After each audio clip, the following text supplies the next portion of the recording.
നിങ്ങളുടെ പാർട്ണറോട് നിങ്ങളുടെ പ്രിയപ്പെട്ടവരോട് ഒരിക്കലും പറഞ്ഞുകൂടാത്ത 6 വാചകങ്ങളുണ്ട്. ഒന്നാമത്തേത്, ഞാൻ എല്ലാം തരുന്നില്ല, നിനക്കിവിടെ എന്തിന്റെ കുറവ് എന്ന ചോദ്യം. ആലോചിക്കുക, നിങ്ങൾ അവർക്ക് കൊടുക്കാൻ ബാധ്യസ്ഥരാണെന്നല്ല, അതൊക്കെ അവരുടെ അവകാശമാണ് അല്ലെ. പാർട്ണറാണ്, രണ്ടുപേരും ഒരുപോലെ ഈക്വലി ഷെയർ ചെയ്യാണ്. അപ്പൊ എന്തിനാണ് നിങ്ങൾ പ്രദാനം ചെയ്യുന്നത്? അത് അവരുടെ അവകാശമാണ്. അതുകൊണ്ട് തന്നെ ഞാൻ എല്ലാം തരുന്നില്ലേ, കൂടുതൽ എന്താ വേണ്ടത് എന്ന ചോദ്യത്തിന് പ്രസക്തിയില്ല. ഞാൻ ചോദിച്ചൂടാ. കാരണം അവര് നിങ്ങൾക്കും എല്ലാം തരുന്നുണ്ട്. അവരും അതേപോലെ ചോദിക്കാൻ തുടങ്ങിയാലോ കൂടുതൽ നിങ്ങൾക്ക് തോന്നുന്നു. രണ്ടാമത്തെ പലപ്പോഴും പറഞ്ഞേക്കാറുണ്ട്, എന്നെ കിട്ടാൻ നീ ഭയങ്കര ഭാഗ്യം ചെയ്ത ആളാണ്. അങ്ങനെയൊന്നുമില്ല. അവളെ കിട്ടാൻ നിങ്ങളും ഭയങ്കര ഭാഗ്യം ചെയ്ത ആളാണ്, അല്ലെ അവനെ കിട്ടാൻ നിങ്ങളും ഭയങ്കര ഭാഗ്യം ചെയ്ത ആളാണ്. നിങ്ങൾ രണ്ടുപേരും ഇതെല്ലാം സെയിം അല്ലേ?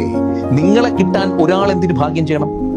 അങ്ങനെയൊന്നുമില്ല. രണ്ടുപേരും തുല്യമായി ഭാഗ്യം ചെയ്തതുകൊണ്ടാണ് പ്രകൃതി നിങ്ങളെ ചേർത്ത് വെച്ചേ. അപ്പൊ അതറിയാതെ പോലും പറയരുത്. ഹട്ടെ. മൂന്നാമത്തേത്, നീ ഭയങ്കര സെൻസിറ്റീവ് ആണെന്ന് ഇടയ്ക്കിടയ്ക്ക് ഉത്തരവ് ആണെന്നേ. മനുഷ്യരൊക്കെ സെൻസിറ്റീവ് ആണ്. ചിലപ്പോൾ നിങ്ങൾക്ക് ഇമോഷണലി കുറച്ച് കൂടുതൽ, പിന്നെ നിങ്ങൾക്കൊരു ബാലൻസിങ് കാണുമായിരിക്കും. മറ്റേ ആൾക്ക് അതില്ല എന്ന് പറഞ്ഞിട്ട് അങ്ങനെ കുറ്റപ്പെടുത്താൻ പാടുണ്ടോ? അത് ഭയങ്കര നോവും.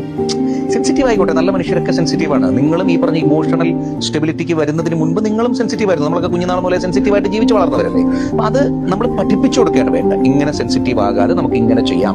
കൂടുതലായിട്ട് നിങ്ങൾ ഈ എക്സ്പ്ലെയിൻ ആണ് നല്ലത്. എക്സ്പ്രഷൻസിന് പകരം എക്സ്പ്ലെയിൻ ചെയ്ത് മനസ്സിലാക്കി കൊടുത്താൽ നിങ്ങളുടെ പാർട്ണർ പഠിച്ചോളും. വഴക്കുകളുടെ എണ്ണം കൂടുമ്പോൾ പറഞ്ഞുകൂടാത്ത, ഒരിക്കലും പറഞ്ഞുകൂടാത്ത, വായിൽ നിന്ന് എത്ര ദേഷ്യത്തിലും വീണുകൂടാത്ത ഒന്നാണ്, നീ എനിക്കൊരു ബാധ്യതയാണ് എന്ന് വീഴാറുണ്ട്. പലരുടെയും വായിന്ന് വീഴാറുണ്ട്. ആ വീണതൊക്കെയും അകലങ്ങളുടെ പടുകുഴികളായിട്ട് മാറിയിട്ടുണ്ട് അല്ലേ. ആരും ആർക്കും ഒരു ബാധ്യതയില്ല. നിങ്ങൾക്ക് അയാളൊരു ബാധ്യതയാണെങ്കിൽ അയാൾ നിങ്ങൾക്കൊരു ബാധ്യത. പിടിയോ? പരസ്പരം രണ്ടുപേരും ബാധ്യത. അതൊരു സ്നേഹത്തിന്റെ, സന്തോഷത്തിന്റെ, റെസ്പോൺസിബിലിറ്റിയുടെ ഒരു ബാധ്യത തന്നെയല്ലേ ഒരു റിലേഷൻഷിപ്പ് എന്ന് പറയുന്നത്. അപ്പൊ അത് അങ്ങനെ സ്പിറ്റപ്പ് ചെയ്ത് നമ്മളങ്ങനെ സ്പിറ്റ് ചെയ്തുകൂടാ. നമ്മളങ്ങനെ പറഞ്ഞുകൂടാ. ഒരു പാർട്ണർ ഒരിക്കലും സഹിക്കാത്ത ഒന്നാണ് അഞ്ചാമത്തേത്. നിനക്ക് മറ്റേ അയാളെ പോയ ആ കമ്പാരിസൺ എന്ന് പറഞ്ഞിട്ടല്ലോ.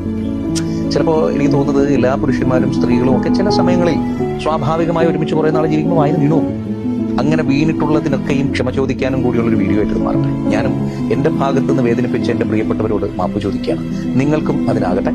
6ാമത്തെ പോയിന്റ് എന്ന് പറയുന്നത്, എനിക്കിപ്പോൾ ഇഷ്ടമില്ല എന്നുള്ളതാണ്. കൊല്ലുന്നതിന് തുല്യമാണത്. നിങ്ങൾക്ക് ഒരു നാൾ ഒരുപാട് ഇഷ്ടമുണ്ടായിരുന്ന, ഒട്ടേറെ കാലം ഹൃദയത്തോട് ചേർത്ത് വെച്ചിരുന്ന ഒരാളോട് എനിക്കിപ്പോൾ നിന്നെ ഇഷ്ടമില്ല എന്ന് പറയുന്നിടത്തോളം ഭീകരമായ മറ്റെന്താണുള്ളത്? അഥവാ നിങ്ങൾക്ക് ആ പഴയ റാപ്പോ കീപ്പ് ചെയ്യാൻ പറ്റുന്നില്ലെങ്കിലും വളരെ ഹെൽത്തി ആയിട്ട്, നീ നിന്നെ ഇഷ്ടമല്ല എന്നൊന്നും പറഞ്ഞ് നോവിക്കാൻ നിൽക്കാതെ ഹെൽത്തി ആയിട്ട് ഇത് പറഞ്ഞ് അവസാനിപ്പിക്കും. എന്റെ സാഹചര്യങ്ങൾ ഇപ്പൊ ഇങ്ങനെയാണ്, നമ്മൾ രണ്ടാളും ഇപ്പൊ ഇങ്ങനെയാണ്, അതുകൊണ്ട് നമുക്ക് ഇങ്ങനെ കുറച്ച് നാളത്തേക്ക് ബ്രേക്ക് എടുക്കാൻ പോലെയുള്ള ആരോഗ്യകരമായ വാചകങ്ങളുടെ പോന്നേ. പരസ്പരം വേദനിപ്പിക്കാതിരിക്കാൻ, അല്ലെ? സന്തോഷം.